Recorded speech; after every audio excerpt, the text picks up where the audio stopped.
And let's just begin as if we're a sea creature. So you could just go from that sort of almost invertebrate state, and just letting yourself, letting the limbs start to reach and return. So this will be sort of a barely perceptible movement, really.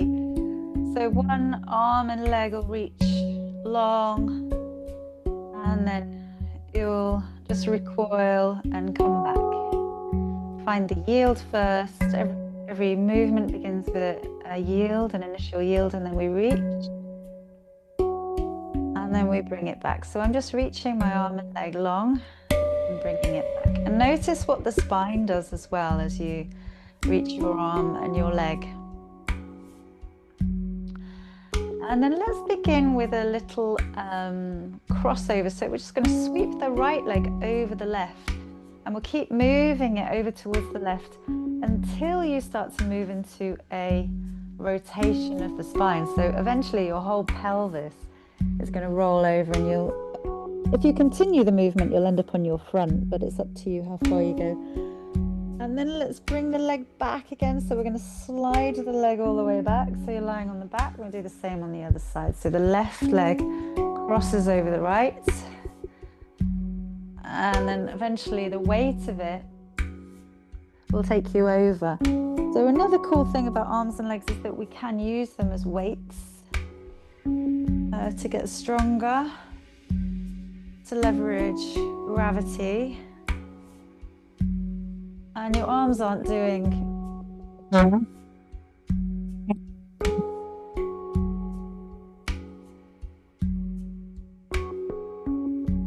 then let's take the arm up above the head, because the spine really wants to lengthen, wants to move.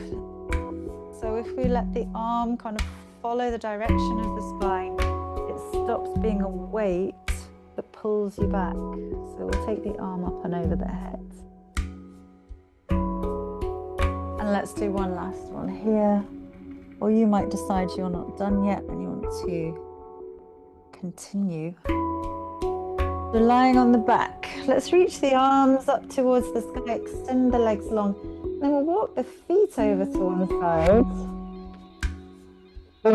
Slide the arms over to the same side.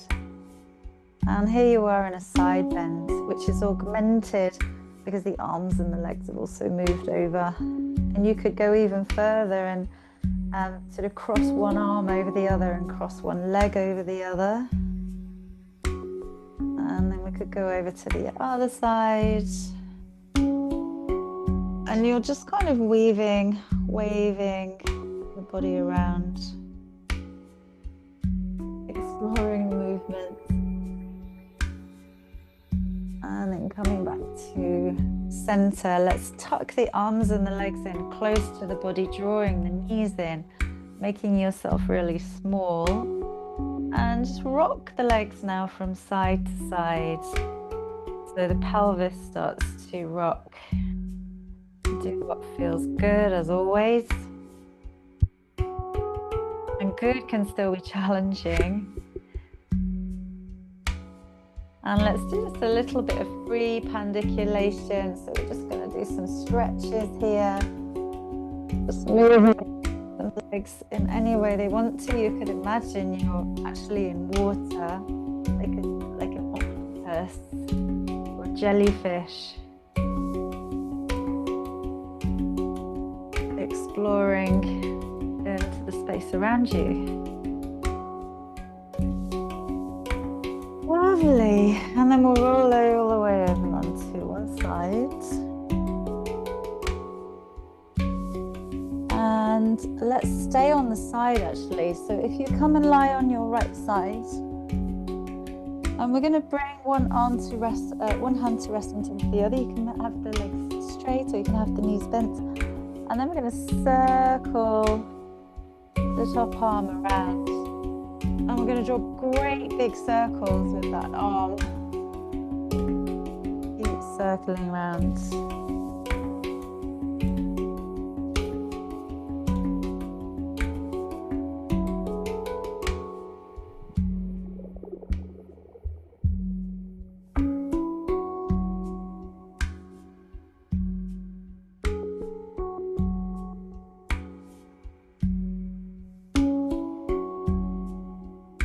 could also be circling the leg if you wanted to. And then we'll go over to the other side. Maybe you want to roll onto your belly to change sides. Change it up a little bit. And then one arm rests on top of the other. Just big circles around, just watching how the arm guides the movement of the rib cage.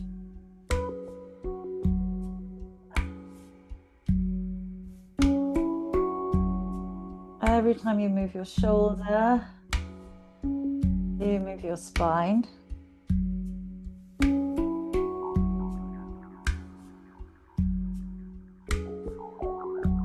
You could explore maybe a circle with the leg.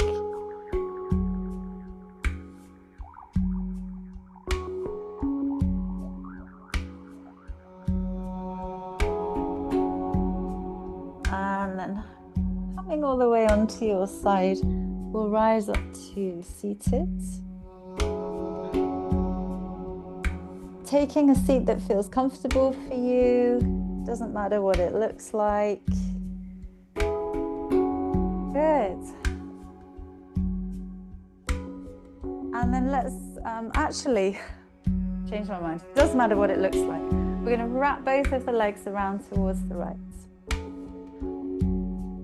We're going to do some sitting cross-legged later, so we'll do something a little bit different. So let's just begin like turning the spine. So we're going to come back to this rotation of the spine we worked with quite a lot last week, and then just start to bring in some arm movement. So have a sense of your arm sort of following a movement of the spine, as if it's an extension of the spine. And your arm might feel like it wants to do a circular movement.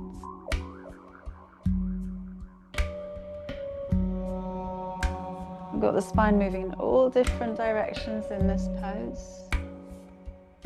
And then let's try this. We'll reach across and take hold of the opposite shoulder. And then we'll open the arm out again.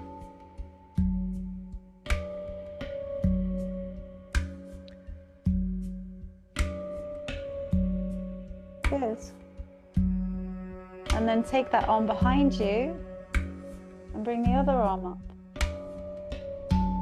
Let's see how it feels to move between those two movements. Maybe a hip wants to come away from the ground.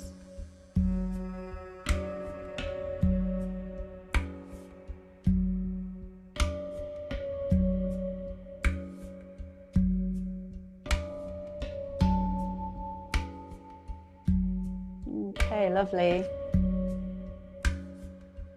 Let's go to the other side. We'll drop the knees over to the other side. And let's just start with that movement of the spine. So the rib cage turns and it kind of throws that arm up into the air. Just have a sense of the arm following the pathway of the spine in space.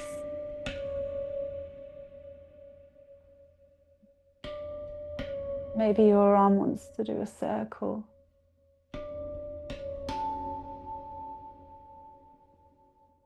There's infinite combinations with all these different joints, different directions of movement. Maybe it feels good to just do an open and close.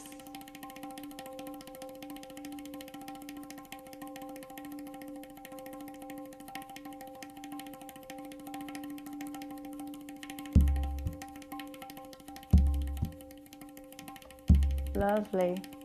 And then maybe take that arm behind you and raise the other arm. See how that changes things. And we can go from one to the other. Maybe the hips want to lift.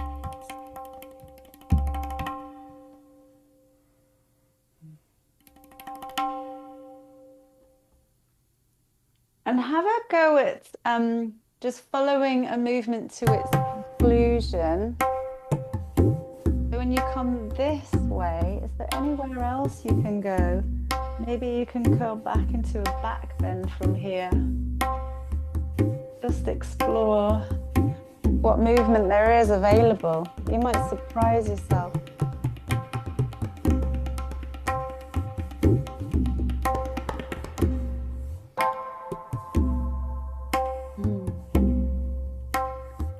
Lovely.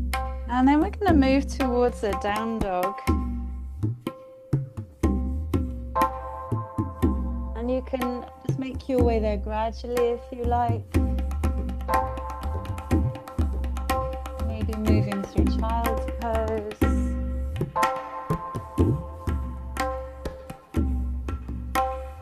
It can be quite nice to move between stations, going from child all the way up to down dog.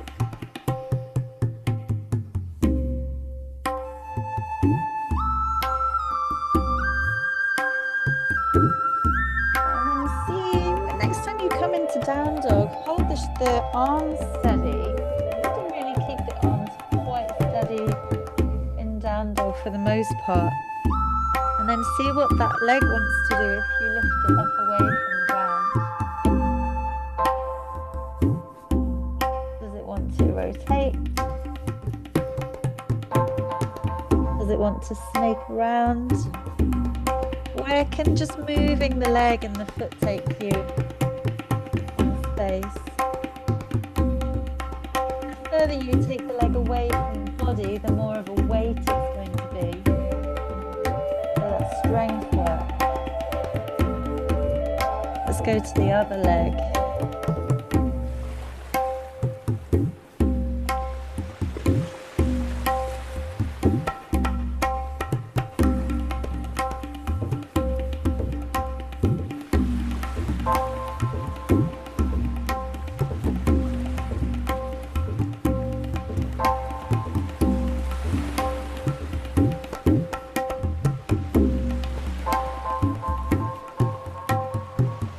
And then making your way into Uttanasana, you're standing forward bend.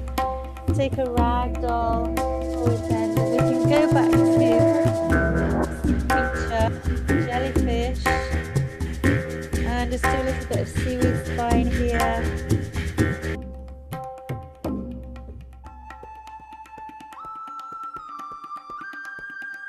Letting the head hang. And then slowly uncurling all the way up to standing, or if you're ready to start your sequence, if you're doing the playback, all the way down to seated.